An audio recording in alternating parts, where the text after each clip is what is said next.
Ngayong araw nga mga paps ay nagkaroon tayo ng pagkakataon para mag-walking. Ulan-ulan na rin kasi sa amin at pa-high tide na mga paps. Dito na nga kami nag-walking sa bayan mga paps para didiretso na kami sa simbahan. Mainam na rin kasi yung nagpapasalamat ka sa itaas mga paps. Maganda man o hindi ang nangyari sa atin. Hindi yung magdadasal ka lang at pupunta ka lang sa simbahan pag meron kang hihilingin. Hindi naman lahat ng bagay paps ay makukuha mo sa dasal lang. Kailangan mo rin talagang samahan ng kilos. Hindi yung pailing-hiling ka lang na gumanda yung buhay mo. Pero wala ka namang ginagawa, paiga-higa ka lang sa kwarto mo. Pinapalaki mo lang yung Meralco bill nyo. Aray ka. Pinuntahan nga namin dyan si Ina. Check ko lang kung high blood siya. At buti naman, normal lang yung dugo niya. Ito nga sabi nung nurse nila, Paps. Nurse nyo ngayon ha.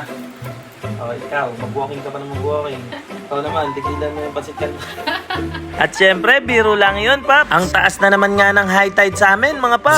Sikat na nga ang Kalumpit Bulacan, mga Paps. Sobrang kasikatan nga ng lugar namin, mga Paps. Ay pumasyal na rin dito sa Pranses ang ating Pangulong, Bongbong Marcos. Ang hali pa nga lang, mga Paps, ay may umu-order na sa atin. Pwede ko naman kayong pagluto, mga Paps, at deliveran. Basta matapat lang na nandito ako sa bahay. Crispy Harlin nga pala at dinakdakan ang order ni Bossing. Yung Crispy Harlin nga pala ang pinaka-bestseller natin, mga Paps. At pagdating nga ng hapon ay nagprepare na ulit kami ni Madam Jules. Ganyan lang talaga sa buhay mga paps. Tiyaga-tiyaga lang, sipag lang. Kung makikita mo nga paps, napaka-solid talaga ng order ni Bossing. Parang mauubusan mga paps pag umorder. Sa negosyo paps, hindi palagi may benta. Akala lang nung iba na porke may nasosold ka, ay malakas ka nang kumita. Pero di nila alam mga paps, ipapamili mo rin yun kinabukasan. Minsan nga paps, ay paluwal ka pa. Pero ako paps, laging panalo kasi asawa ko ay maganda. Hindi rin naman siya lugi paps. Pogi rin naman ako, masipag pa. At sobrang dami nga ng order dito ni Bossing mga paps. Yun na lang, basic na basic ipapabroon siya. Puro deliver nga yan mga paps, dito lang sa Kalumpit. Kaya kung gusto mong subukan ang mga specialty natin dito sa kusina ni Papa Bruns paps, ay magtungo ka lang dito sa Pranses, Kalumpit, Bulacan. Pwede ka rin naman magpa-deliver kung ikay malapit lang. Dito mga paps ay nakakasigurado ka malinis at masarap. Naglilinis na nga kami dyan mga paps at may bigla pang umorder. Pinagbigyan ko naman. Nilasing na hipon at chicken wings na honey butter naman ang kanyang order. O siya, paano mga paps? Nasayang ko na naman ang 2 minuto ng buhay nyo. Thank you for watching. Kilala mo naman ang baba mo,